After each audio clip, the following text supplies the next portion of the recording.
Hello, friends. Welcome to the Chronicle podcast with your host, Rich Hamilton. On today's episode of the Chronicle podcast, I was speaking with James Cox, the owner of Method 7. We spoke about everything to do with grow room glasses, light, and how to make the world a better place. He really is a cool guy. Introducing the great and amazing James Cox. So, how did you get over to Vegas? Well, actually, I live in Vegas. Oh, do you? Yeah, part-time. I never knew that. Yeah, well, I'm based in Santa Cruz, California. Right. As Method 7, the company's based there. And we have some of our members were surfers, and that's an amazing place to surf in California. Right. It's a cool little town. It's a good combination of hippies and growers and academic folks, and we're just over the Santa Cruz Mountains from Silicon Valley, which most listeners are going to know that name anyway. Yeah, definitely. And many people think of it as a big pile of sand and silica, but in fact, it's named that because of the silicon wafers, which are used in the computer industry, and of course, Apple and Google and many of those super interesting companies are based there.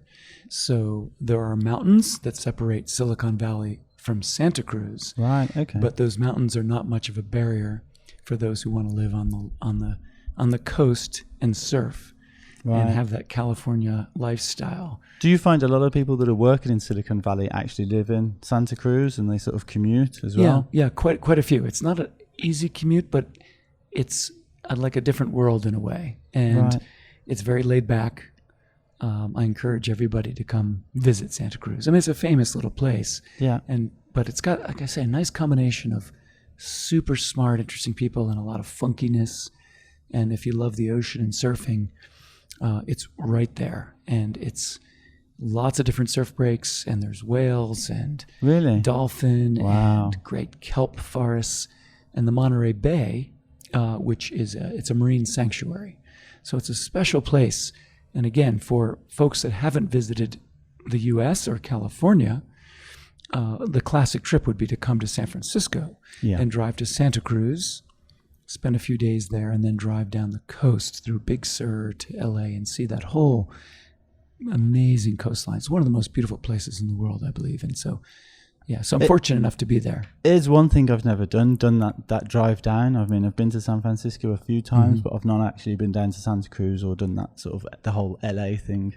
Yeah. Needs to be on everybody's list, I think, just because California, and many people who haven't been to California, it's got this fantasy and it's a huge part of culture. Kind of neat to go see it for yourself. And so I'm fortunate enough to live in Santa Cruz part-time, and then I live in Las Vegas as well part-time, which is also kind of a funny place. And everybody in the world knows or has a mind's idea of what Las Vegas is. And it is that and more. It's also a great jumping off place to the Southwest desert of the U.S. So southern Utah, beautiful canyons, the Grand Canyon.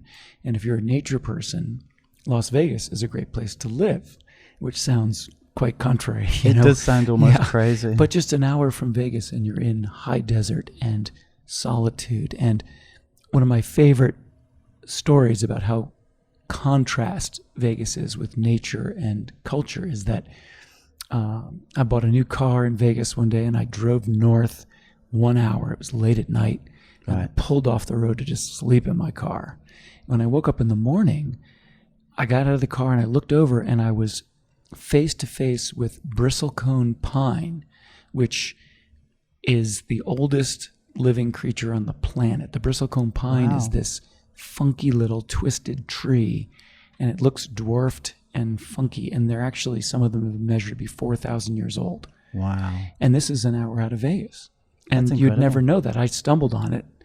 And of course, being the tree hugger I am, I literally went over and hugged the bristlecone pine and then put my clothes on and drove on my way. But this part of the U.S., because I assume most of your listeners are UK-based, but may not have experienced the West, and it's so big and there's so much open space.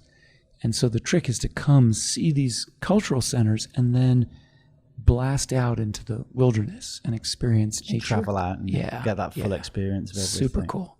Yeah. Well, I love Vegas. I've been here several times, and I also like walking around Vegas. So I walk through some of the downtown areas as well as the Strip and stuff, and so I can sort of see that spectrum of, I can see that it is heaven, and I can see it's also hell as well. Yeah. For some people, it's kind of crazy. It's a very transient place. A lot of people come here to make their riches, and very few do. And I think that results in a tough underbelly.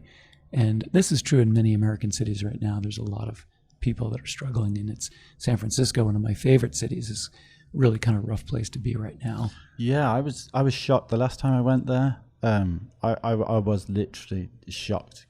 In the city, it was beautiful. My hotel was like a mile just out of the center of the city, and I went through what could only be described as sort of like a homeless camp that you would sort of see in the Brazil or that sort of area. It was just literally a multi-billion-dollar building, and then right next door there were people literally camping on the footpath, which is terrible. Yeah, and that's more and more frequent in the U.S. cities, and much of the economy is growing, but it is leaving a lot of people behind, and this is something to grapple with. And there's that saying, there by the grace of God go I. Yeah. Some of us are fortunate enough to piece things together, and I think the grow community, especially in California, not so much now that things are legal and moving that way, but 10 years ago, 15 years ago, so many of us are in this alternative culture, alternative economy, and I think that also has been a struggle for that transition for many of us that did work literally in the shadows, now coming out. Yeah. And that's also been a great fortune for some, and some have been left behind who haven't been able to adapt to this new business model. Well, it's sort of gone corporate, hasn't it? And that's what I'm finding across the world. There are people that have been sort of in the scene, like you said, sort of almost in the shadows or in the black market that have been advocating for growing for many, many years. And then now sort of big money's come into it and big corporations. Some of them are getting cut out, or some of them they sort of get into legal production, but they just can't cope with it because it has so many restrictions and so many reservations in it. They sort of seem to... Yeah, which is true of any entrepreneurial effort. I mean, really in this world, in this life, if you want to do something amazing, it's not easy, and you have to really stick with it. And that one of the famous business sayings I love is, an overnight sensation takes 15 years. And Method 7, the company that we're partly here to discuss tonight, the eyeglass company that I helped found, it's been in our 8 or 9 years now, and we're doing well, but it's going to take more time. And all these things, you have to have a passion and a goal and a joy and struggle with it. And as any person with a farm or a small grow or big grow, I mean, it's a process, and it's beautiful to watch your work flower, literally in some cases, and then some things can go wrong. And this is, if you really stick with something that you're passionate with, you can usually eventually get to the goal, but you have to be careful, what your goal really is. Yeah. If you're misguided, chasing the wrong thing or doing something for the wrong reason, often you get spanked, don't you? Definitely. So Method 7, where did it all start for you? What's the basis, the ethos of the company? How did it all come together? Yeah, I mean, that's, there's the obvious answer, which is a technical one of us actually making the first product. But I think it's, in a way, it's bigger than that the small group that got together to grapple with this problem are a group of visionaries. And we, the main founder, whose name is Jeff Goldberg, Jeff was a photographer who worked for High Times magazine for many years. Right, okay. And he, back in the day, all the growing was high pressure sodium indoor, and that was the only real light source. And Jeff was always struggling getting good color balanced photos in that environment. Yeah. And he knew from friends that were glass blowers that there were certain rare earth elements that when melted into glass could change color spectrum. So he was a photographer, had some friends that were chemists, and also glass blowers. So he thought, wow, I wonder if a lens could be made that would balance the light in a high pressure sodium environment to give perfect color for his photography. And he wasn't a business guy, Jeff. He was a creative guy. Right. And I was a business guy. We met through another friend. And I said, well, I can help you do this. This is going to take meeting the right people, figuring out about glass, physics, optics, and let's do this. So we actually had to travel to Germany to work with some glass chemists. And some of the best glass in the world is melted in Germany. Right, There's really 3 places in the world that melt glass at the level that we required. One is Germany, one Brazil, and there's one in China. So we went to Germany. And this problem we brought them, we literally brought a high-pressure sodium bulb with us and said, look, we think if we melt rare earth elements, neodymium, praseodymium, all this crazy stuff, we think if we melt it in glass, we can make a lens that's going to knock out this yellow and give us perfect color. And these chemists had never had a challenge like this, and they were baffled. But they did this interesting thing. They called a guy out of retirement. His name was Reinhold. And he came out of retirement because this was such a curious problem. How do I do this? And he was fascinated. He said, this is the coolest thing he'd done in 20 years. Because I think when you're making glass, it's just not always that interesting. Right. Sunglass companies come and say, oh, we need a brown lens or a gray lens. Or, maybe if you're making glass for iPhones or something that's super challenging and sexy. But in the eyeglass world, this was not a sexy place. Right. And we brought this interesting challenge. So this guy comes out and he starts working with us. And we end up doing small melts of glass, and we nail it. We basically totally change the environment in high-pressure sodium with a piece of glass to neutralize the color and make it super amazing and comfortable. And one of the interesting facts that the guy said when he was doing this with us, he goes, the only time I've mixed chemicals like this to get glass to do something this interesting is in World War II. Wow. The guy had melted these earth elements into glass for the fighter jet cockpits for the German military. Ah. And this was obviously a long time before. And that stuck in my mind when he said that. I'm like, wow, these elements were melted in glass to make windshields for planes. How cool is that? That's super cool. So I kind of tucked that thought away, and that thought came back several years after that. But this was the initial challenge. And then it started literally just to make a photo filter. And it was so awesome. We said, we ought to make glasses for all the growers, because all our friends are burning out their eyeballs. Yeah. And anybody that grew back then knew that, to know if it was time to harvest, to really know what's going on with your plant, you had to kind of take a clipping outside or change the lighting. Like in the true light. Yeah, you couldn't sit under high pressure sodium and know what's going on. Well, our glasses fixed that.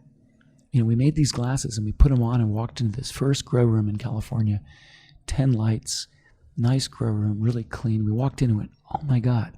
I bet it was like a miracle moment. We were just like, holy shit, we don't have to go outside anymore.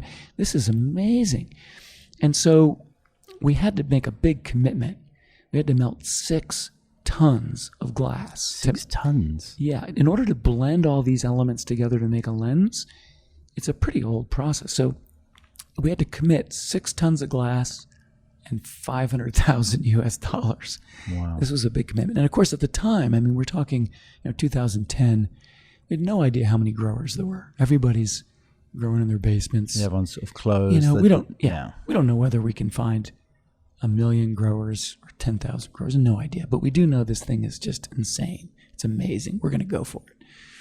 So we melt all this glass. And when you melt glass, it basically, this big machine, you imagine a big vat of melting silica, and we pour all these rare earth elements in it to make this magic formula, and it spits out hockey pucks of glass that harden. Okay. So basically we end up with this enormous warehouse full of hockey pucks. And now we have to take those from Germany to Italy. And in Italy, they're polished into a lens. Okay.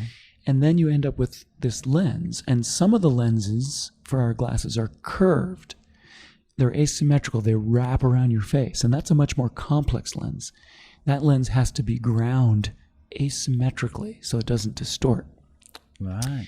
Now we have this lens. And the beautiful thing about a lens is that it's a pure product. All the magic is melted in the glass. So unlike sunglasses that you'd buy at the pharmacy or any place, those are typically dyed plastic and they have coatings on them. Okay. So that's pretty easy to do from a manufacturing standpoint. It's not nearly as sophisticated as what we do. Melting into the glass means that the magic is baked in. There's nothing to wear out. Yeah. And our lenses end up being blue. And we didn't set out to make them blue. They ended up blue the same way the sky is blue. It's the way the light reacts with these natural elements. Wow, I never knew that. I thought that it was like that was part of the process. I didn't know that was just a... Yeah, it's really kind of magic. I mean, even the chemistry of like why when you put rare earth elements into glass and melt it, why does that change the way the light filters? It's just like, it's wacky. It's just one of these magical things. And just the way the sky is blue, which is a product of the refraction of light and the way it changes light, our lens was blue. You know, we're like, wow, that's cool. I'm glad it turned into a cool color. Yeah. And so there we are with this huge pile of lenses. And we have to learn the whole business of making eyeglasses. And then we have to learn the business of talking to growers around the world and say, hey, by the way, we have this magic product for you. It's going to change how you grow. This is going to make it super comfortable to see your plants, and it's going to be awesome. So we have to learn this whole thing. And glass for sunglasses is not a common thing anymore. There's so few places that actually work the glass that we're driving around funny little places in Italy looking for people who can, like, hey, can you make a glass lens? I mean, because most everybody's using plastic now. So we do find some small old world third generation factories that still know how to grind a nice lens. And then we work with people to put silver on it, and we find frame manufacturers in Italy, and we make this gorgeous product. And then I head to LA for the debut of this thing, to this High Times Grow show, I think it was in Los Angeles back in 2010. And here I am with like the most amazing new product for growers. And I tell them what it is. Most people don't believe me because, of course, the industry, especially back then, very skeptical and very paranoid. Yeah. Nobody wanted to tell me their names or anything. And I set up a high-pressure sodium light, and I just went up to this one dude. I'm like, just put this on. And he put it on and went over to the light. He's like, fuck, this is amazing. Never seen anything like this. Oh, my God, this is amazing. He goes, how much? I'm like, $200. He's like, oh, forget it. I'm out of here. I was so disappointed. So it was like this crazy contrast of like, wait a second, I just solved all your problems as a grower. And I did this amazing process that took me, year and a half. And you're like, $200 is too much? You're like, you're kidding me. It's like, I felt like the analogy was some guy running barefoot, running marathons, and I brought him a pair of Nikes for the first time. And he was like, oh, can't afford those. Yeah. You're like, dude. Anyway, so it was an interesting process, but that was kind of the genesis. It was, let's just go be bold, and let's take some chances, and let's make this cool product. And we have no idea how we're going to market it or how we're going to find all the growers. And this thing's going to have to be word of mouth. And it's taken a long time, but it's been rewarding. That's fantastic. That's one thing that I see. Cheap grow room glasses, if you will, plastic lenses, and I always try and steer people away from them and onto Method 7 because it's just, you need to protect your eyes. Yeah. Well, the obvious thing in this industry, there's a lot of copycats, and so inevitably we were going to get copied. And the sad thing is that, I think what happened is these people took our nice, amazing lens to some country in China or Taiwan and just said, hey, make this for us. And they would just made a blue lens. Yeah. And initially it looks like it's working, but it's mostly not dangerous. In some cases it is. In some cases the product is really that bad.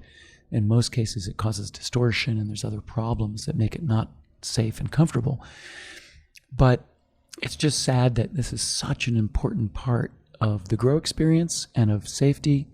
And, let's be honest, most of growers are young, and even those who aren't, we take chances. We feel invincible, and we all abuse our bodies in ways that we probably shouldn't, whether we smoke too much, drink too much. And unfortunately, our eyes are really neglected.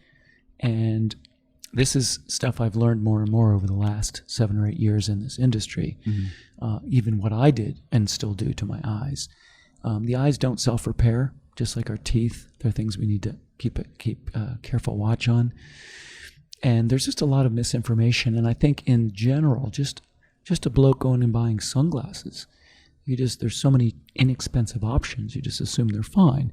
And I want to be clear that most sunglasses are not bad for you. They're not going to do you harm. They're just not going to do you any good. Yeah. And in some cases, your brain and eye is going to have to work a lot harder, especially in the grow room.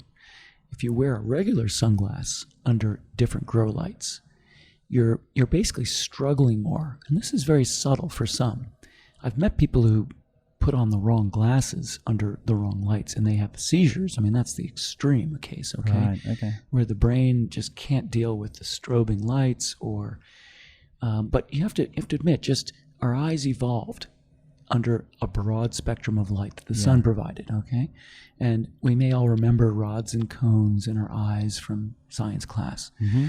Well, the rods and cones require different amounts of light and color to function properly. So the rods need blue light, okay? There's lots of blue light in nature. And the blue is responsible for depth of field, peripheral vision, which is all the vision to the side, and motion. Now, in the absence of blue light, we can kind of figure things out. Our brains are pretty good. At night, we can still kind of see, but we have to work harder. Yeah.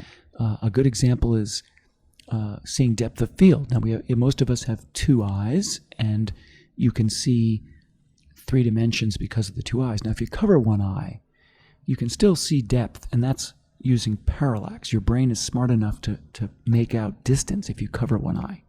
It's way easier with 2 eyes. So the brain is smart, but it causes more work. And if you're in a grow room for 6-10 hours a day, and you're not giving your brain and your eyes what they naturally function best with, it's going to cause some fatigue, in some cases headaches, and it's going to make it difficult when you leave the grow room. So method 7, by balancing the light and protecting your eyes from all the dangerous UVs, you can just chill. And not only can you see what's going on, but you're just going to be safer and happier.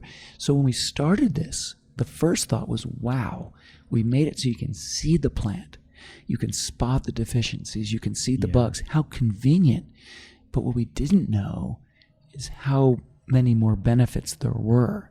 We didn't realize that without color, you had these other deficiencies. And we literally met, there was a grower in Colorado, and his mother was very suspect to seizures and couldn't go near his grow room. This was about 8 years ago. So he had crappy ballasts that were strobing a lot. So she'd go anywhere near his grow room and she'd like automatically have a seizure. Well, she could wear our glasses and walk right in that room without a problem because it was absorbing the energy that cycled at 60 hertz and it just didn't affect her eyes. So these we're like, wow, that's insane. That's such a cool side benefit. So in the years that we started this, we've added people to our company that know more than we do, and we've really gotten our education up. We have the professor emeritus of ophthalmology at UC Berkeley is now on our board. Oh, wow. And he's studying infrared on the eyes and all these more subtle factors. And we've started working with Carl Zeiss in Germany, which is a 200-year-old optic company with tons of optical physicists. And because the grow room is so extreme in its lighting, it forces more study and more interesting results. So those of us that are just out on a foggy day in London or something like that, I mean, you're not going to be exposed to the extremes of light. No. But, if you're up in the sky, and we now make glasses for airplane pilots, largely because of that story I mentioned earlier of the story with the German glass. Right, so now we make glasses for pilots because we were able to look at that crazy environment. And you think about it, what do growers and airplane pilots have in common? You wouldn't think a lot. No. If they did have a lot, I'd just have my slogan, fly high. And that would be awesome. But there's such different worlds. I mean, we got military trained jet pilot and grower in his basement, different worlds, but they both are dealing with extreme lighting, and they both have to be very observant. The grower's got to keep an eye on those plants. He's got to know what's going on with the minerals. He's got to be able to spot stuff, hopefully before it happens. The pilot, of course, game on. Passengers, life and death. It's a little more intense, but they're both dealing with the sun. We might have created an artificial sun for the indoor grower, and that in a way has certain spectrums we've decided are best for plants. Those same spectrums were out there for the pilot. Okay, they're much more uniform and gentle, but we apply the same technology for the pilot and say, look, we can pop out these specific light bands that are really tough on your vision, but leave you with the color you need. So when I mention the blue light, okay, there's a lot of talk about blue light being bad for you and computer use. And if you actually go to the Method 7 website, method7.com, we put up a pretty cool blog post that answers a lot of these questions. There's some misinformation. It's not all wrong, but there is some blue light that's actually dangerous. Right. Okay. And we can filter that. There's also blue light that really stimulates your body. I mean, there's blue in the universe, and it tells your body, hey, time to wake up. Sun's up, time to go hunt and gather and find your woman and, do what you got to do. Do what you got to do. And that's the good blue light, right? You don't want a lot of that after a cocktail at 10 o'clock at night. You want to go to bed. Yeah. So if you pop your computer on, you're going to get a little blue perhaps and get your brain a little stimulated. So that's where it's, quote unquote, bad, Well, that's really interesting because, I can personally relate to that from outside of the growing environment, outside of the flying environment. I ski quite a lot, so I ski every year, and we go with the same every single year. There's about 15, 20 of us that go. We've been going for forever. And there's one guy, and he just will not pay the money for a good set of goggles and for a good set of shades. And I'm always like, you need to buy, stop spending so much money on your board and your skis, and you need protection. And several times he's gone out with, his glasses are super fancy and they look great to him. Yeah. And they're really fashionable. But sure enough, after 2 days, he's got chronic headaches. He's stressed out. He's even making bad decisions on the slope, which can be dangerous, especially on some of the black runs. And I guess that's because he's not having that protection from the light being above the glacier, and It could be that he's got stuff that's not protecting him. It could be wind getting around the glasses. Again, I think I said earlier that I think we underestimate how much information we get from our eyes. I mean, with sound, most of us have gotten pretty hip to sound. I mean, you wouldn't necessarily sit on a transatlantic flight without headphones anymore, or noise-canceling headphones, because we realize it's a lot of fatigue, and it's so much more comfortable to chill out, listen to tunes. But again, what are we doing for our eyes? Not much. And the pilots and the growers have just taught us so much. So a pilot, for example, he gets in an airplane, maybe he's flying from, London to San Francisco. He's flying west, he's chasing the sunset. Somebody who's in a controlled environment, same experience each week, they might feel a lot of fatigue, and then they wear our glasses and go, wow, I'm so much more happy, And we've all the bar's gotten so low. So there's those of us that run marathons in crappy sneakers. There's those of us that drive shitty cars out of choice or because we don't know any different. But you get in a nice car that's designed well, and it doesn't have to be an expensive car, but just some design that somebody cared about, put some time in it, where the pedals are in the right place and it handles well. It's a great experience, isn't it? And that's what we do at Method 7. We're like, let's do this right. Fuck it. Let's really understand the science.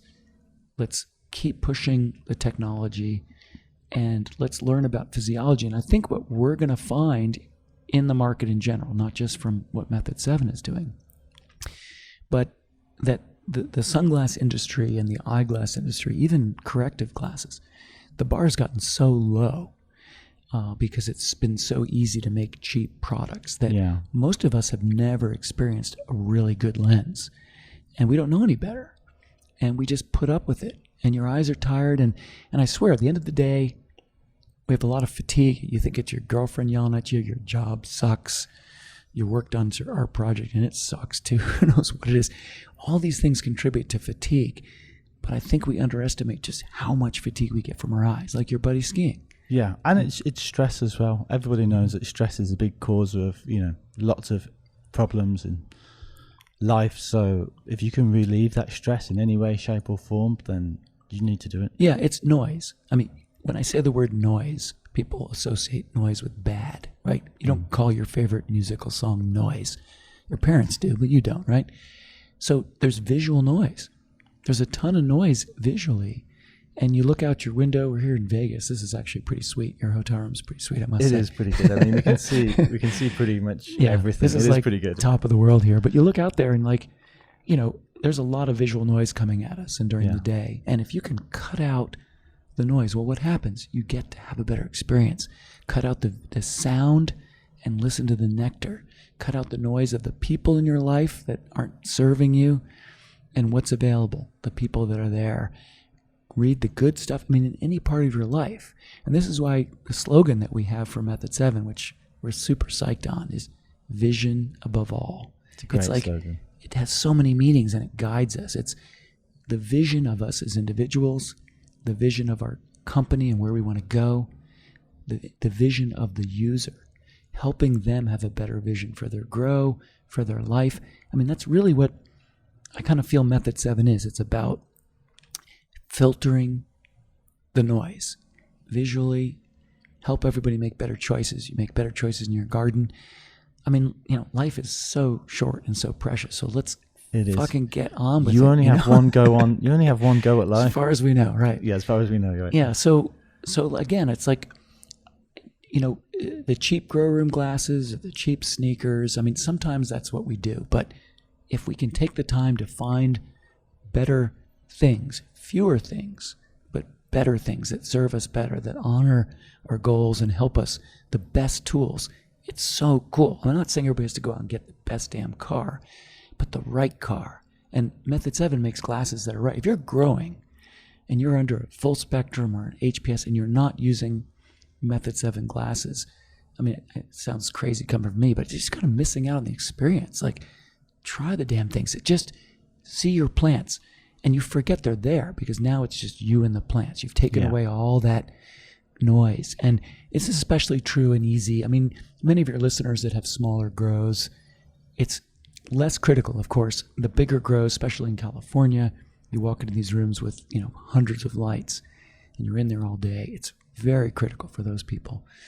But I just caution listeners to, get the right thing. It's almost better not to wear anything than to wear cheap glasses because your eyes do a pretty good job of filtering and protecting. Yeah. You won't see the right color, but you'll squint a little. That's way better than putting on some, Von Zipper or some Rastafarian cheap sunglasses and walking your ground, because then your eyeballs open up wide going, give me light, I can't see shit. And meanwhile, they're getting bombarded with crap. Damaged, and you can't see the damn color, so you're going to lift them up and nuke your eyeballs, Yeah, I'm a huge believer. I've said it on the podcast before, and I say it to everybody when I'm doing talks or talking about the book, is that in growing, you get out what you put in, and the plant will tell you exactly what it wants, when it wants it. You just have to learn to read the plant. And when you're under a HPS light, it can be sort of misguiding you a little bit because that light's not going to tell you the true story of the plant, whether it's the colours or the pests or the disease or the ripe. So by wearing the glasses, you are going to literally be able to have that connection with the plant. Like you say, there's no barrier there then. Yeah. Well, I think that's a great metaphor for life, isn't it? That, the plants are nature. We are nature. Nature in any way takes good care of itself if you just pay attention and listen. And our plants are the same way. They're going to tell you. You got to know what they're saying. And that takes experience to see what the plants, the leaves, the color, all the information is there. And, that's kind of the fun, is figuring out how to get that plant to really be happy and reward us. And I think that same metaphor again applies to everything. In life, if you're blind to what's going on, we're going to miss it. You're going to fuck up. And I think we as a world are often just so blind. And that's again, vision above all. That leads to some other things that Method 7 is doing, and I'm doing personally too, where I mean, it sounds corny, my friends laugh at me because I'm like, wow, better vision. We get to really see what's really happening. Yeah. And when you look at other parts of life, I'm a big nature buff. I mountain bike, I ski, I surf, spend as much time out in nature as I can. And I think that, the nature and the science of optics and eyes, when you take that metaphor to how we live as people, even our conversation earlier about homeless people in San Francisco, I mean, we need to just be honest with what's going on in the world. And one of my passions is dealing with the climate crisis, which I think is an incredible opportunity for people to get together and different disciplines to get together. I mean, I no longer look at this as a tragedy of shame on us, which I had that perspective for quite a while. Like, shame on all of these people for ignoring this problem. It's like, now I'm more like, you know what, let's celebrate how many achievements we had in this world on the back of fossil fuels. I mean, the agricultural world, the boom of producing food in this planet is insane due to fertilizers, okay? Synthetic synthesis of fertilizers. I mean, I have a Porsche. I love putting gasoline in that thing and going out and ripping on the weekends, okay? I fly all over the world. I mean, I'm a terrible hypocrite in that sense, but I'm trying to be honest with it. Like, hey, if we have an honest conversation about the achievements we've made and we admit that success has had a big effect, which is a huge amount of carbon coming out of the planet in a short amount of time, now we need to grapple with this. Well, it's just unsustainable continue how we've continued before. So we kind of need to draw a line under it and understand it and accept it, like you say. And then what can we do now to improve it? Yeah, and I think that's the opportunity. And we can reverse this. Yeah. One of my favorite things to think about is the ozone hole. I mean, if you look back on the ozone hole, I mean, that could have been just incredibly tragic for the planet. And yet somehow, we grappled with it. We listened to the science. We made some changes politically and behaviorally. And the ozone hole is still there, and ozone is still an issue, but way less so. Now, why can't we deal with climate? Now, climate and carbon is a bigger problem, and it's gotten way more out of hand. But I think in that same pragmatic way, we can apply good vision, good thinking, and we can wrestle with this and have great economy and help things, because it's going to be game on here. It already is. And those who deny that, I'm sorry, you're on the wrong side of history. But it's, I think that pragmatic idea is the way to grapple with this. Yeah. And let's make this exciting. And I think growers too have a lot of responsibility. I mean, if we look at especially hydroponic growers, okay, we've been able to take these nutrients that are petrochemically derived, concentrate, grow these amazing plants. And there's a lot of waste. And that waste often just goes right into the waste stream in the ocean, causing algae blooms. And this is something we need to grapple with too. Yeah. And I think it needs to be like, hey, let's do this. Let's find a way to have closed loop systems. Let's find a way to repurpose this. I'm sure we can do it. And are we thinking about it? Well, some of us are. I just had a conversation with the folks at Green Planet based in Canada, and they've been grappling with this too. And it's about just being honest and saying, okay, we know there's some issues here. Let's be smart. Let's look at our transportation, one of the easiest places to make improvement. Yeah. Let's look at our packaging, kind of tough to improve in the hydroponic world because the chemicals are so tough. But things like transportation, we can do carbon offsets. So again, it's not about criticism as much as saying, hey, I like my buds, I do a great job, but can I make an improvement? Can I think longer term? And I think that's a fun thing to grapple with if we do it in an honest way. I think that's super important. There's so many companies and corporations at the moment, especially in the hydroponics industry, that it's just on an Excel document. They just want profit. That's what they want. They want the profit, and they want the bottom line, and they want that to be as big as possible. So people like, is it Justin at Green Planet? Yeah, Justin. Yeah, he's a great guy. if he's willing to sort of make the change, he can sort of head the way, hopefully, in the industry, so people follow.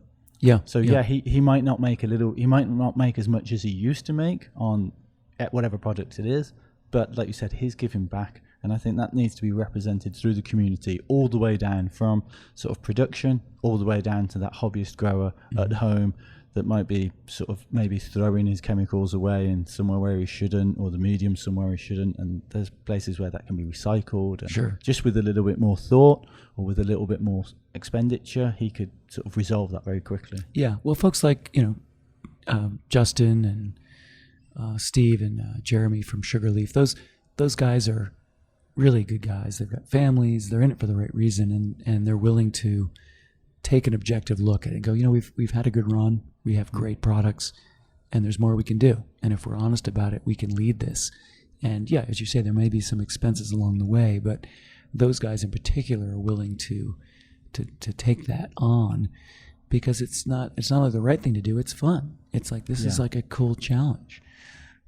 So I applaud those willing to look at that. And we do that at Method 7 too. I mean, like I say, I'm a hypocrite in many ways, but I'm willing to stop and look at it. I just think that we can have our cake and eat it too if we're honest about it and work towards the right solutions. Yeah, definitely. I think that's completely right. So when you started with just the one lens, the one glass, I guess. How many have you got now, and what spectrums they go for? Yeah, well, we did start with just the one. Jeff, my partner at the time, was just all about HPS, and he was like, "Oh, those LEDs suck, man." It's the time, isn't it? Yeah, as it really well, is. So, And I'm sitting there driving. I think I was driving up to San Francisco with him in my car, and my headlights were LED in the car, and all the lights in the car were LED. And I'm like, "Jeff, I think LEDs are on their way." Yeah. And he's arguing with me. I'm like, "No, it's going to happen, Jeff." And he was such a hardcore, old school grower, like, HPS or nothing. But sure enough, we started seeing some of that technology changed, and we worked with Black Dog out of Colorado initially, who was doing some really cool, that magenta color, and then we got into working with Kind LED and a bunch of Fluence doing the full spectrum. So basically, as the technology changed, we adapted, and we had to get the lights, study the spectrum, bring these lights to some of the scientists we work with in Europe and Germany, and really understand what's going on. And some of the LEDs, when they first came out, I mean, they were different parts pulled together from different Asian manufacturers, and a lot of the people putting the lights together didn't even know what the outputs were. Yeah. Are they giving out UV? Is that important? Is it not? Or they were putting out UV and it's burning out the LEDs. So it's the Wild West there for a while, and it's definitely calmed down. And of course, there's lots of different schools of thoughts on what's the best. And as we know, in the old days, best meant how many pounds can I get, And then best changed to, well, there's unique strains, and maybe I want certain quality, and it's not just about weight. And now, again, with all the incredible science for testing and measuring, we can really get some nuance here. And I love how the lighting has offered that. And I love how, like other boutique things, winemaking, beer making, the various growers get to have more options and have some cool science behind them. But for Method 7, it's been quite a difficult challenge to keep up with the various lights, to make sure that we can bring as balanced a color as possible, which is our primary focus. Give the grower balanced comfort and safety. And we've had to overcompensate in the safety department because we have no idea what somebody else is going to pop out in a light. Whether they say, geez, we've just decided we want some UVC because it's stimulating the plant and producing more resin. So you've had to sort of over-categorize because, the safety standards were designed for, the dude cruising on the streets or a skateboard. They're not designed for this grow rooms. So we've overcompensated, which has also been fun. It's given us a lot of confidence in the product. So we know we have safety. But the challenge also is we've also learned that, people think they want a dark lens when they go to the beach or they go into their grow room. They want protection. Right. And that's what we're trained. But actually what we want is a lot of light. We just want good light. You just got to get the right light. Yeah. So the better we get, the lighter the lens, meaning the better we get at what we do, we can make a lens that lets more and more light in, and just the right light. So, for example, we designed a lens for, it was designed based off the Fluence full spectrum LEDs, which look very white and very bright. And initially I was like, wow, that's really cool. We're not going to have to color correct very much because it's white. Yeah. So growers are going to work fine, but it's bright. And what else is going on in that light? What other spectrums are there? And interestingly, we thought we'd end up with a very dark lens because they're so bright, and we went the opposite way. We could so precisely filter the spectrums we didn't want that we didn't have to make a very dark lens. So you look at the lens and you can actually see your eyes through the lens, which is like counterintuitive. How are you going to go in this bright place with it? Well, it's because we're getting so good at filtering. That lens, we call it the LED-FX, is just phenomenal because it's super cool technology. We have a coating on there that's the first of its kind that blocks infrared. So infrared, I mean, it's a little obscure, but I think it's super badass. So infrared is heat. And if there's really no sunglasses that block infrared. And you look at websites like, other prominent brands whose names I won't mention, like Ray-Ban or Oakley, or I won't mention those names. Okay. You look at those companies who do a great job in some areas, but they're not going to discuss infrared because, well, they don't block it. And it's thought of as very low energy. Like, don't worry about that. That's low energy. And they're right. It is low energy. It's way over on the spectrum from the dangerous stuff. But I'll tell you, you can go buy an infrared bulb and you can cook a potato with that if you give it enough time. Like when you go get your fish and chips, right? You haven't picked them up. You look up at the bar and the fish and chips, they're under the damn infrared light, keeping them nice and toasty. Yeah. So go put your eyes up there for about 6 hours. Okay? Not cool. No. So it's not, it's just not really talked about. So we went, our glass lens, the one we first made, that super cool lens, I mentioned like at first it was just about color, and then we learned all these other cool things it does. One of them was it blocked infrared. And we studied it. We said, holy shit, it's blocking infrared. Well, what the hell is that? And is that cool or not? It was just like this added benefit. Wow. And so we started looking at like, wow, that actually keeps your eyes cool. And the first growers went in their rooms and said, wow, my eyes feel cool. And Jeff, my partner, who was really kind of dorky at the time, is like, yeah, we should call him a CODI or something, like cool on the eye, some weird acronym. I'm like, that's so bad, Jeff. We can't do that. But the point was, like, we realized that coolness was comfort. And fast forward to the lenses we make for airplane pilots. Well, wouldn't you know it, airplane pilots, especially guys sitting in little tiny airplane cockpits, they're getting baked in there like a potato all day with the sun. Okay, and our lenses were blocking the heat. And this was like an added benefit that is so profound. So fast forward to this professor of ophthalmology we work with now. And I said to him, I said, hey, I think infrared is a super big deal because we're blocking it and people are saying it's making them super comfortable. What do you know about the literature? And he said, well, there's not a lot of literature on the infrared, but he believed that macular degeneration, which is a problem very common in eyes, he thinks that might have a lot to do with infrared. Okay. So stay tuned. We don't have the science. I'm making this shit up right now, but I think my instinct is this is going to be something that might be a game changer for people in general, and our glasses are ahead of the curve. Now, I don't have the science to back that. That's instinct, and so much of what I've learned the last year is like, I feel like a lot of it's instinct. And again, the lens is more magical than we know. We've like set out to solve some problems, and it turns out it's solving problems we didn't know existed. And this is even a crazier one, but even my last crazy girlfriend, who was totally crazy, wonderful but crazy, she wore my glasses and it just calmed her down. Wow. And I swear the relationship should have lasted 2 weeks. It went 7 years because of the glasses. Was that a good thing or a bad thing, James? It's a great thing. It's really funny. Anyway, hopefully she'll never hear me say that. But I think the funny part is that I think there's like the physiology that we're tapping into by providing this filtering and this calmness. So basically, think about this: we're giving your brain the color and light it really wants, and we're knocking out some of the high energy. So again, it's a filtering. Yeah. And it's just like giving your brain the music it wants to hear and cutting out all the yap. And so you're calmer, happier, and you're having a better experience. And that's what I think Method 7 does. And now we do it for the grower. We do it for the people that walk out on the street, because we do street classes now, and we do it for the pilots. Just, I won't make a product in an area that already has a good product. Like, I'm not going to make ski goggles for you. Sorry. Because there's some good ones out there. And no need to go compete with those people. But we created the first grow room glasses, and we got the best ones. And, objectively, nobody's coming close. And I don't think they stand a chance. Thank you for trying. But just speaking to you now, it's almost like you're sort of the universe is behind you. Well, I'd like to think so. But I think that's true of anything that we do in life, that if we're really honest and we really believe in it and we do the best we can.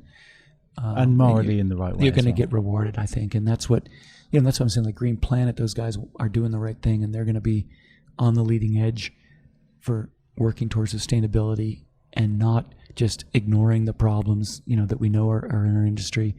And I think all of us can do a better job of that. And we should, whether you're a solo dude in Manchester with one plant and just trying to make it, or whether you got a huge grow and a lot of employees and you're really responsible for a big operation.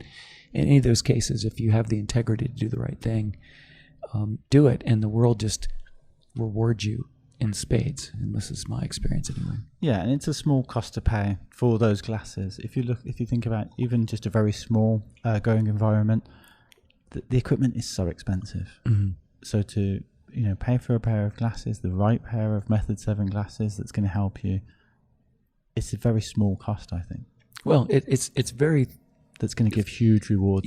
Yeah. It's very small cost if you're concerned about your long-term health as well. I mean, retina replacement surgery and all those. I mean, that sounds extreme, but if you have problems with your eyes later in life, that's very expensive and it's not fun. And if you want to see your kids, I mean, this is, again, I hate saying things that are like fear-mongering, but it's like the truth, you better brush your teeth and take care of them, or you're going to have some problems, and it's not going to be comfortable, and your eyes are no different. Take care of your damn eyes. Yeah. Don't mess around, and just enjoy yourself. Invest a little bit and take care of yourself. And the other thing about the Method 7 glasses is most all of them are great outdoors. So you're not buying something that's just a tool for your plants. You're welcome to use them outside and enjoy them, and you'll find the benefits there as well. And they do look great. What are the different styles that you have in the range now? Well, we have some that are more tools for the job that are kind of a wraparound style. They really protect from the sides. Right, so they've got like a thick side pieces, and that's a curved glass, difficult to make, but fantastic in the grow. And I always recommend people wear hats as well, and even sunblock in some cases, and keep protection in your skin, long sleeves as well. And that combination works well. We also have some glasses that are more fashionable looking. They're more of a flat style, and that's largely because of the California culture. I mean, a lot of the growers are living the lifestyle, and they want to wear the glasses in and out of the grow, and they just look cool. And those glasses perform just as well, and in some cases, optically, a flat piece of glass is a little better. It's easier to make, and it's more uniform depending on where your eyes are set in your head, how far apart they are. And again, we really encourage a hat when you're wearing the glasses that are much more flat. But so as we mentioned, I make glasses for almost all the different grow lights. Unfortunately, there isn't one pair or one glass lens that works in all conditions. You must have a different lens for the different spectrums. We do make one lens that's pretty amazing in that it works under high pressure sodium, and then you can walk outside and it transitions into a sunglass. So that's a pretty cool technology. We call it the HPS-X because it's a cross product. So, if you have a big grow and you don't want to contaminate your glasses by bringing them in and out of the grow, that doesn't work. But if you're a guy with a couple plants, you can buy these, use them for your garden, and then when you walk outside, if it's sunny, they're going to turn into a darker sunglass. So pretty cool. That's a win-win all around. Super innovative product, super fun. And then we're bringing out more glasses that are also lifestyle. We're doing some higher end frames in Italy for women growers that are quite fashionable, and that's just fun. Yeah. We realize that a lot of people do this for a living, and they just want to have a nice product that's fun. And we're also working on a safety line of products that are totally not sexy. They're just all about business. And that's happening because of more of the bigger commercial grows in Canada and in the US. Increasingly, the owners who are more corporate, they just want complete safety. Yeah, safety. So we're trying to answer that call so that the poor growers don't end up wearing something god awful. Can we make them something that's at least comfortable and cool design, but they won't be something you want to be caught out wearing on the street? Is there any degradation in the glass over time? Absolutely none. It's, this is a mineral glass with rare earth elements baked in it. It's incredibly durable. Like I said, there's not a coating on our main HPS product, so you can scratch it, nothing's going to come off. It's baked into the glass. It's pretty outstanding. And the glass goes through so many processes. I mean, people think they're expensive, but when you think about what we do to make it, I mean, are they still made in Germany then? Are they still smelted in Germany and polished in Italy? And then and it gets more complicated than that. They're melted in Germany. They go to Italy for polishing.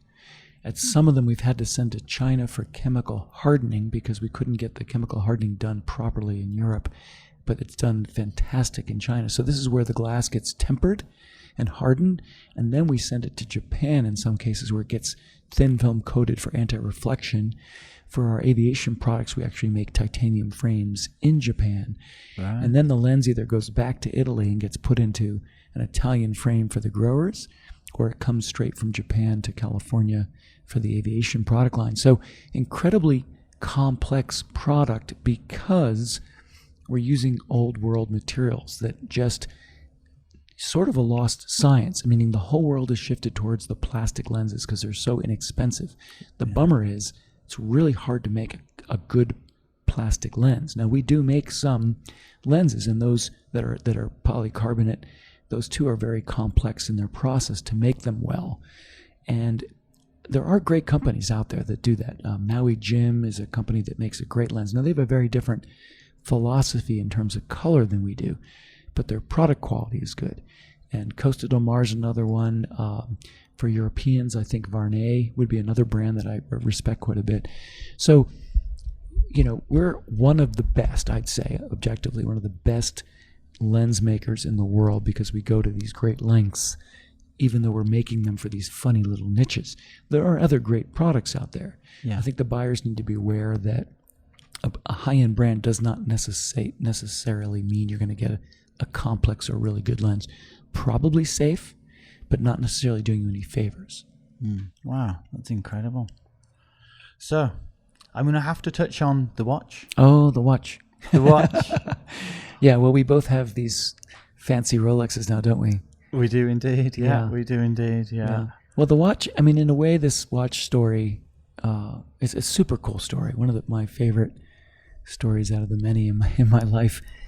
And it ties together, I think, with Method 7 in some funny ways, or so I'm learning.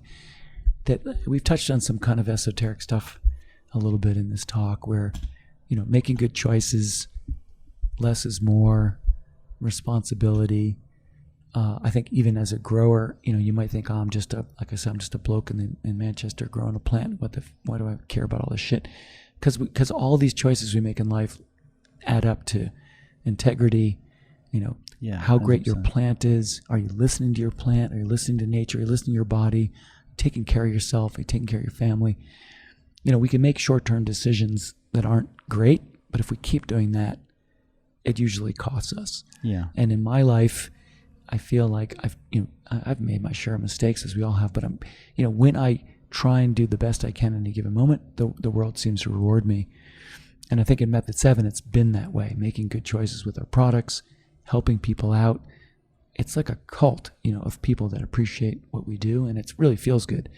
And that's why we've aligned ourselves with, folks like you and that are doing great work and great reporting, great writing, Green Planet, people that have integrity that are doing the good stuff. Yeah. So the watch story, in a way, ties into that because I was fortunate enough to meet and learn from one of the coolest guys on the planet who, when I think about it objectively, this is where my lessons came from. Right. So not all of your listeners are old enough to know who Paul Newman was, but Paul Newman was one of the coolest guys that ever walked on this planet. And Definitely. For the young listeners, Paul Newman was a famous movie actor, but he was more than that. He was also a race car driver, a family man, just a man of incredible integrity.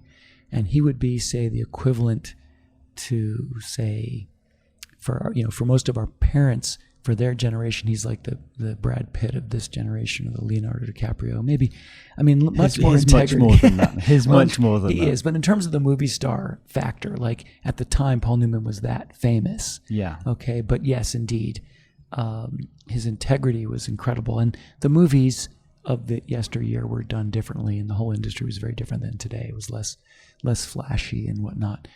So Paul Newman, race car driver, famous actor, beautiful, incredible wife named Joanne Woodward, who actually won an Academy Award way before he did. Really? And she was an incredible actress, like super amazing character actress. And the two of them married, and Paul got into race car driving. They were both actors and actresses. And he got into race car driving in the 70s. And when he did, she got him a gift. She bought him a Rolex Daytona, and on the back she inscribed, "Drive carefully, me." Wow. And gave him this watch, which was this very loving gesture, which he wore that watch all the time. And for racing cars back then in the 70s, a watch was actually an important component. It was an important tool.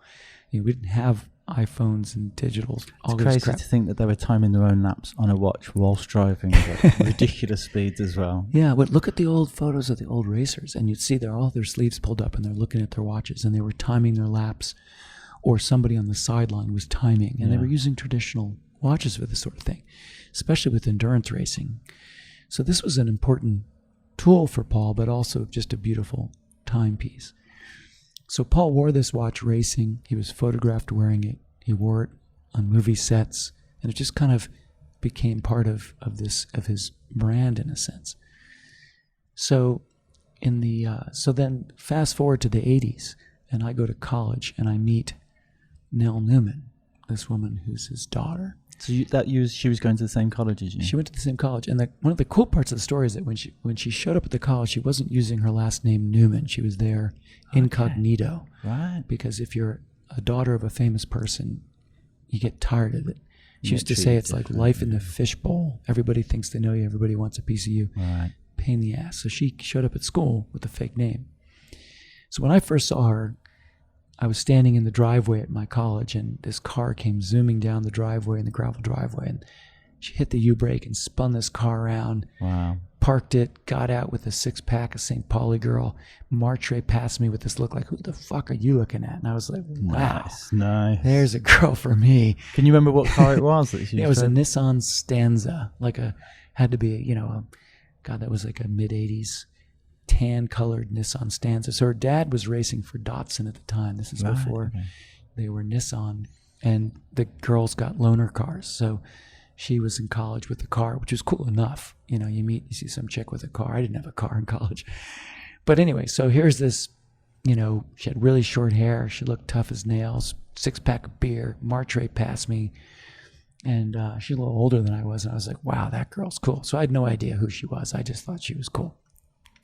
So that was my first project, get to know that girl. So aside from school, I got to know her, and we hit it off. And it wasn't until after we were dating that I actually found out that her family, that her dad was a famous race car driver, right? Okay. And an actor. So the good news for her was that I liked her because she was cool and hot, and wasn't after her for her family. So that was the filter. I passed the first test. But then, of course, we hit it off, and we were in school together, and I did get to know her family. And fun backstory, I had been into racing cars as a kid. I loved car racing, and I had been to see her dad race years before I met her. Oh, really? And I was at a racetrack, and he had just finished racing, and I walked up to him, and he was sitting there by his car, and I wanted to take a photo of him in his car. And he looked over, and he kind of waved me under the barrier to come take the photo. And I took the photo, and he kind of looked at me, and I walked away. And just a coincidence that years later I end up dating his daughter. Wow. And then, of course, the story gets better. And, of course, this story could go on for hours, as it has many times. So I'm going to try my best to keep it short. But what happens later is that one summer I'm at their house in Connecticut where I'm living with Nell, his daughter. And her father and I become good friends. And this one summer in about 1984, his wife Joanne gives Paul a new Rolex. And this one says, "Drive slowly, Joanne." It's got her name on it, and it's the newer Daytona. And so Paul comes over and gives me his old Daytona. And at this point, we become pretty good friends. And I'm an 18-year-old kid at this point. I'm still pretty young. So he gives me this watch, and of course, that's one of the coolest things. I mean, it's a cool watch. It's a cool guy. It's my girlfriend's dad. Like, how neat is this? And I didn't have a watch. So I wear that thing for the next 20 some odd years. And it's super important to me. But I don't realize... You're wearing it literally every day. Oh, yeah. This is the coolest thing, only thing. I mean, I didn't have anything. I didn't come from any means. And this was like, wow, this is a super cool watch. And I knew Rolexes were cool, but back then, this is the 80s. So we had no idea how cool they would become. Yeah. Okay, so fast forward to like the 90s. And I'm at a trade show for another business. And I'm standing there at this trade show, and this Japanese guy comes up. He doesn't speak much English. And he looks down at my wrist, and he goes, "Paul Newman watch. Paul Newman watch." I'm like, yeah. Like, how do you know this is a Paul Newman's watch? And we couldn't really communicate, but it was clear to me then that watch must be iconic have or some kind of history. So sure enough, my watch had its own Wikipedia page.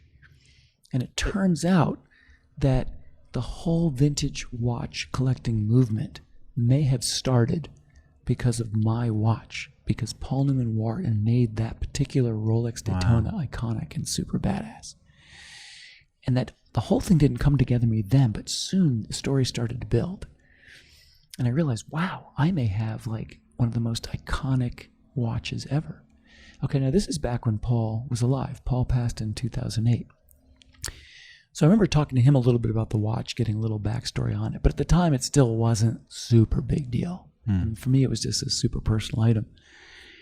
But meanwhile, Paul, living large, doing movies, racing cars, winning races, and just living this incredible life.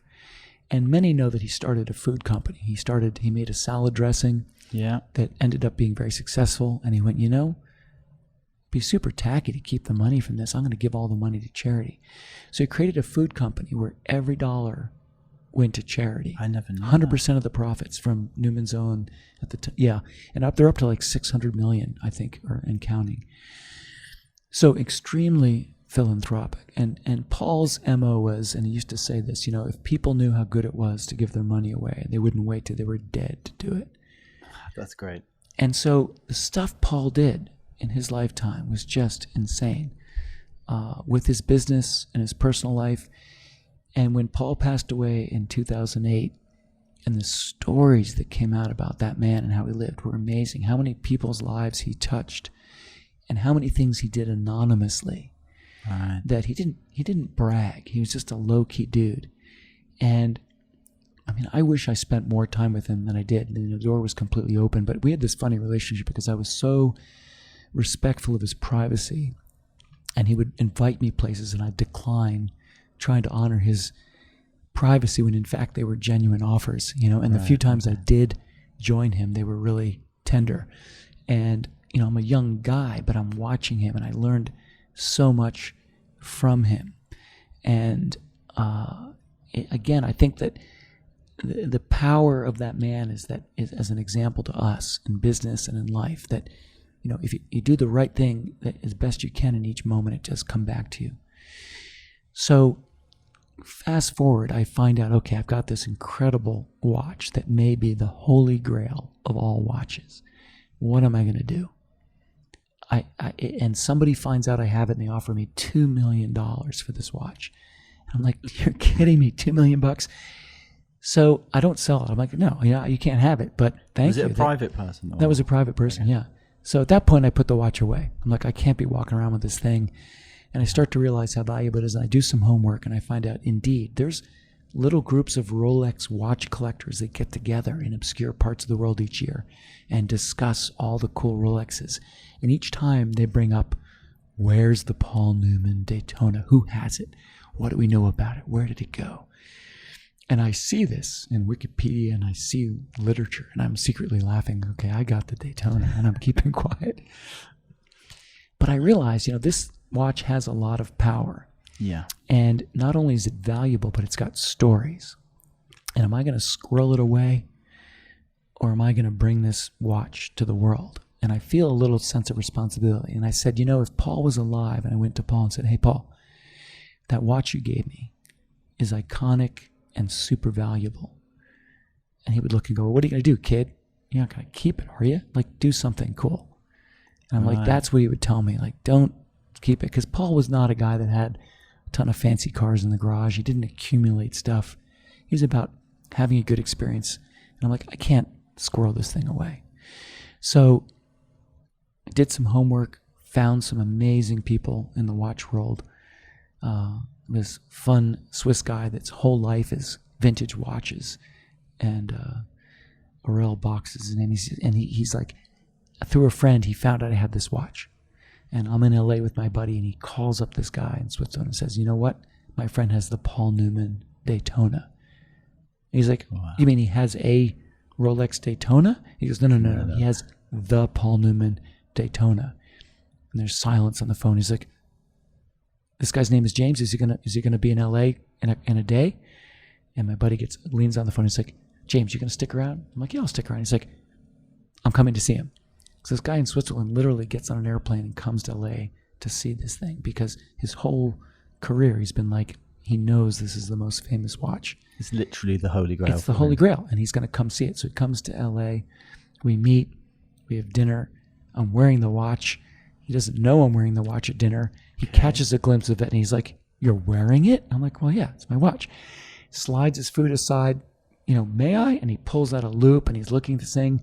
For the next half an hour, he's just transfixed at this icon, Anyway, there's a million parts of the story, but I'll fast forward, okay?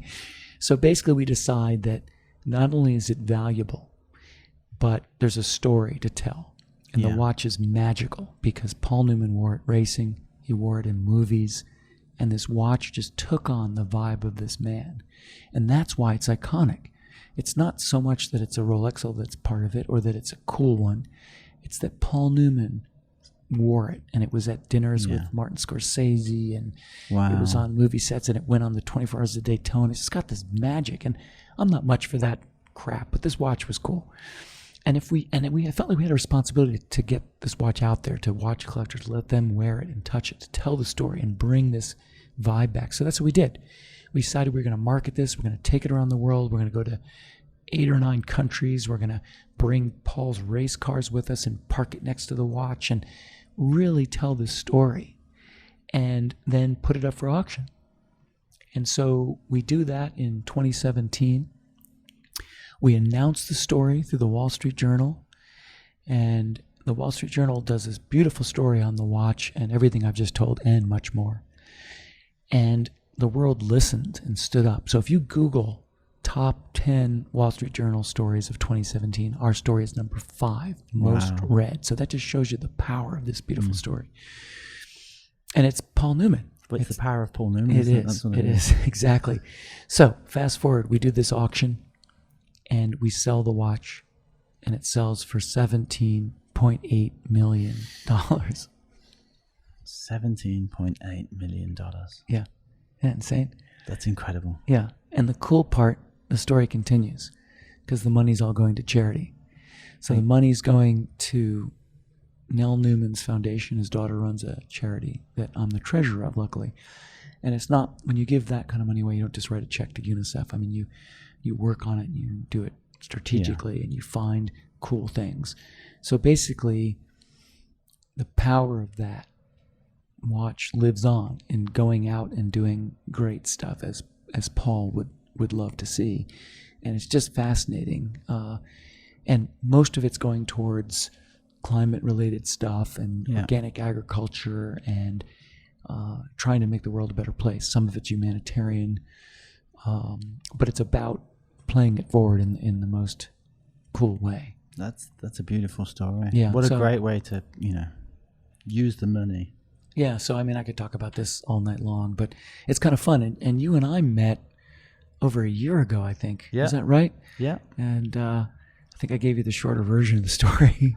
You inspired me to get my Rolex. Yeah, it's awesome. know, So so- there you are. I'm looking at your gorgeous Rolex, and it's funny. I mean, it's in the way it's just a watch, but it's more than that. It's so cool, and it's something for your legacy is beginning now with this, right? Yeah, 100%. I always thought, we spoke earlier, and I come from a low economical background, and I always thought, Rolexes and these certain things, Rolls Royces and these things, they're things of huge luxury, which is just kind of so exuberant. It's just showing off.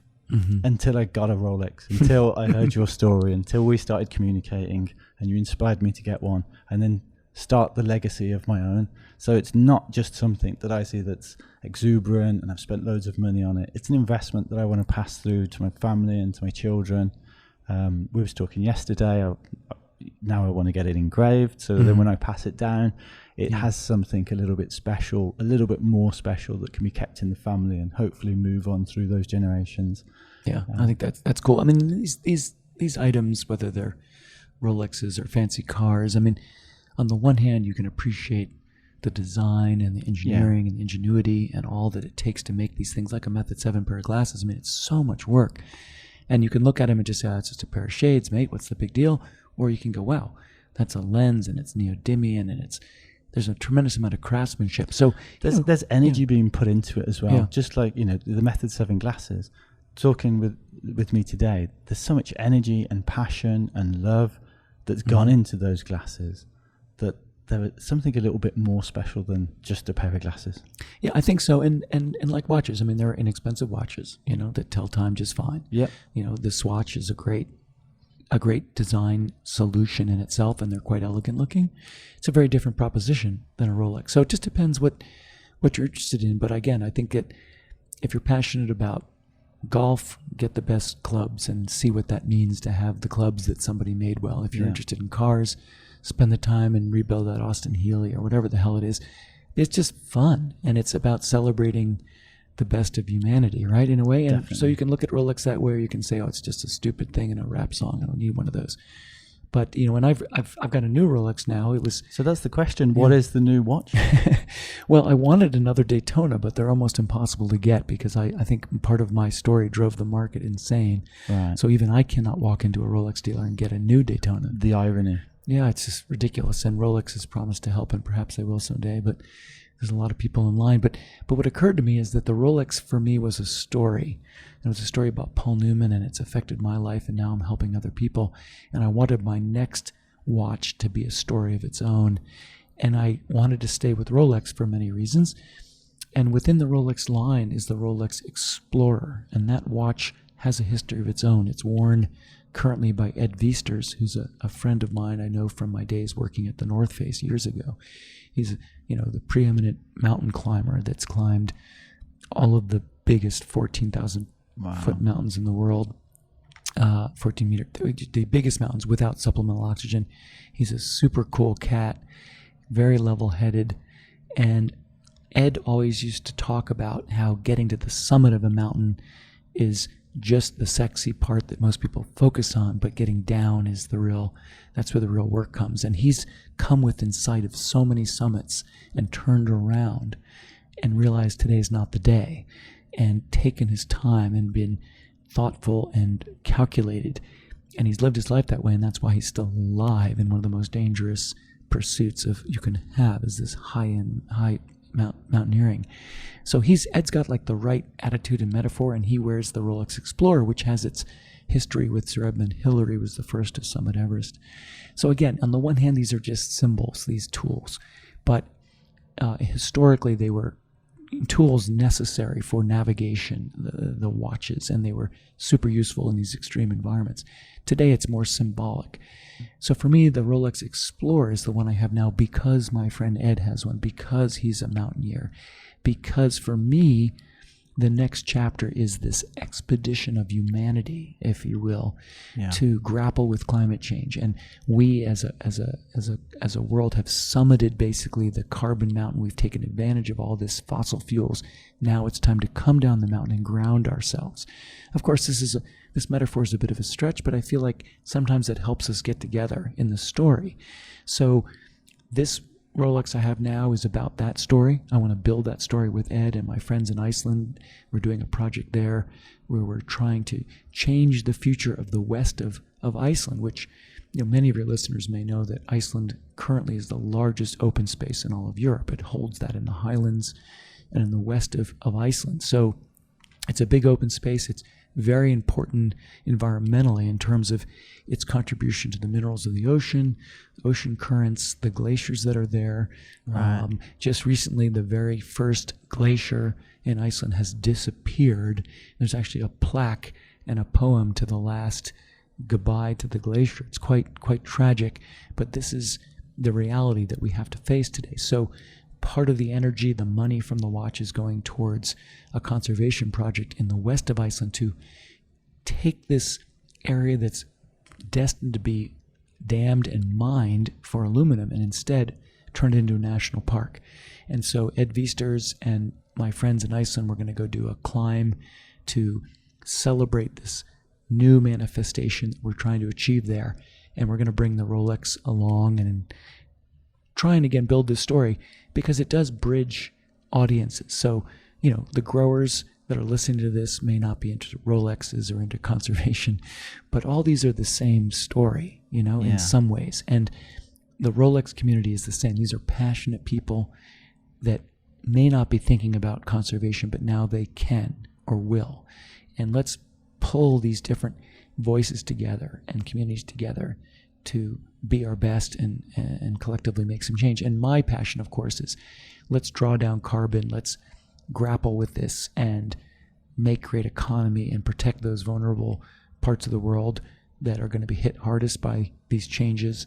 Let's make good decisions because the technology and the power is there to do that if we put our minds to it. Yeah. And that's in the spirit of Paul Newman. It's the passion of Method 7, trying to solve problems. It's the whole same story, isn't it? And for you and the legacy, you having fun, stepping up and getting a Rolex. And like you, I came from nothing. I was an adopted kid from the Bronx, put myself through school, had nothing. But the world's rewarding me, I feel, because I'm listening carefully to the signs of nature and business and people and doing the right things and just coming back by the bucket loads. Well, it's like I said, it's like you're on a mission from the universe. The universe is rewarding you for doing the right thing. And anybody can choose to do the right thing. They just have to make that choice. Yeah, they all know what the wrong choice is and what the right choice is. It's just making that choice. Yeah, and it sounds a little, it sounds corny. Like people say, oh, it's really corny. But that's what Paul Newman would say. He's like, it's just luck. It's luck he was born with blue eyes, But it's luck, but he also just made good choices. And, even when it, like the whole, like equal rights, one of my favorite stories is that was just a private story. But Susan Sarandon, famous actress, I guess she was on a set with Paul in Malibu back in the day. And they were both on this movie set. And he found out she was making considerably less money on that set than he was. And apparently he just wrote her a check to balance it out. And it was not talked about. He just did the right thing, That's just cool shit like that. They're like, who does that? You know what I mean? Especially in this day and age as well. People don't. We live in a disposable world where it's me, me, me. Yeah, and I think you look at these iconic people and they're just people. What separates them from everybody else? Well, a little bit of luck. Sometimes there is great talent there, no doubt. But it's also just good choices for many of them. Some of them, I guess, are just complete asses and make it anyway. But they'll get their turn next time around. So I don't know. It's just kind of a fun way to work. And in business, it seems like the right attitude. And sure, I get screwed all the time by being naive or trusting people too much and that's just the way it's going to go. That happens to all of us. But it's not a reason to give up, and it's not a reason to be paranoid. And it's a reason, to just keep being generous. And I do feel like the world rewards you, and maybe it is next lifetime. We'll see. Well, I think I've been thinking since we spoke yesterday about engraving my watch. And I was thinking about it quite a lot last night, actually. And I think I'm close to something. So I'm going to put it to you, and I don't know. I just want your opinion whether I'm on the right path. And I was thinking about having an inscription on the back of my watch saying, "Give more than you take." Wow. That's pretty good. And this is being recorded too, so Yeah, it's like formal. Yeah, I mean that's pretty much it. I mean, and the nice thing about your watch in particular is that you are thinking about your kids, and so a message like that is going to resonate and be good all the time. And the fact that you have the Rolex partly because you were inspired by this whole story, and this is about giving and integrity and showing up. And I think, so many of us, again, back to the original story, there's so many people that have it difficult right now, whether it's the homeless people struggling with mental illness or just a bunch of bad luck. You still got to show up and do the best you can. And that's our only choice. And we all, if you look around in your life, there are people, the Paul Newmans are out there. Yeah. I got fortunate enough to be in earshot of him and learn some lessons and have him help me out and have him, reach out and give me help. And I think that there are mentors out there and people that can influence all of our lives if we just look for them. And most of them are really, really willing to help. I think as a young guy, I often just thought I knew the answers and didn't ask for a lot of help. Yeah. And it took me longer than it should have. And like the younger people in my life right now, I'm trying to encourage them like, hey, I'm different. I'm a different generation. I might look like, again, a lot of what I've said tonight sounds corny, but there's an element of, wisdom in it. And if you can look at it with the right filter for your generation, you might get something from that. And I think all of us have mentors we can look to. Again, back to filtering, filter your world. Pay attention to, cut the noise out visually and in your community, and go out and kill it. Grow great plants, make good stuff, get it, like your watch, that saying, make it for your kids. It's powerful stuff, man. It is powerful stuff. Well, that's almost a perfect time to end the podcast. We have to stop, man. I got a couple more hours worth of shit to talk about, dude. Oh, really? No, just kidding. So I think, that'll be a great place to stop the podcast. And I think it goes back again to the slogan of Method 7, vision above all else.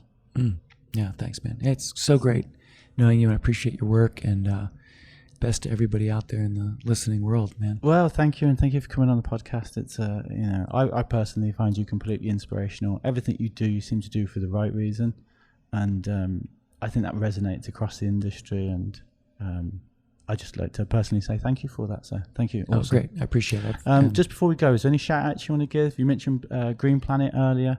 They're great guys. They're doing good stuff. Obviously, your Instagram account, the Method 7 Instagram account, is that just at Method 7? There's Method 7 for Instagram, and then the M7 Sky Optics is the stuff we do for pilots, which is kind of cool to check out as well.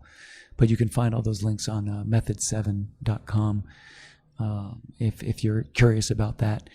And then some of my personal stuff I do for the Save the World hobby is just Instagram is my friend James. So now that I'm friends with all your listeners, we're all my friend James, easy to remember. But that's kind of a highlight of some of the environmental projects we're doing in Iceland and Brazil, working with Celine Cousteau, Jacques Cousteau's granddaughter, on documentaries. And there's a whole nother podcast on that. But so there's so many great folks in this industry. The Green Planet guys have been great to me and held my hand through a lot of the market. So definitely, Jeremy at Sugarleaf has been great. Yeah, I think I've met Jeremy. Does he wear like white glasses? Yeah. Is that the guy? He's not wearing glasses. He does Growing Exposed, which is the great video, which is just it's on YouTube. Yeah, Growing Exposed is really good product and getting better. He's so creative, and talk about a guy that puts passion and integrity into his work, and his background is quite wild with his filming of action sports. So his photography is different. He also has the Sugarleaf Grow as part of his thing. So Growing Exposed is something to check out. Most of the folks in that world wear Method 7s. They're all the super hip growers. Yeah. Just super pleased to have met you, and I really appreciate your work, and it's a great opportunity and an honor to be here on your podcast. I appreciate it, man. That's great. Thank you, James. Cheers. Thank you. Take care. What an awesome show. That guy is literally incredible. Thank you again to James Cox for coming on the Hydro Chronicle podcast. Who would have thought it? 17.8 million for a watch. And he gives it all to charity to make the world a better place. I don't think I've met a cooler, more inspirational person in my entire life. There's some really important lessons to be learnt from this podcast. What a great guy. Please support him. Go over to his Instagram, go over to social media, find out what he's doing on the website. Give the guys at Green Planet a follow as well. And we'll see you next time on the Hydro Chronicle podcast. Today's episode of the Hydro Chronicle podcast was brought to you by the series of Growers Guide books. They're available from www.thegrowersguide.com. Start growing today. It's easier than you think.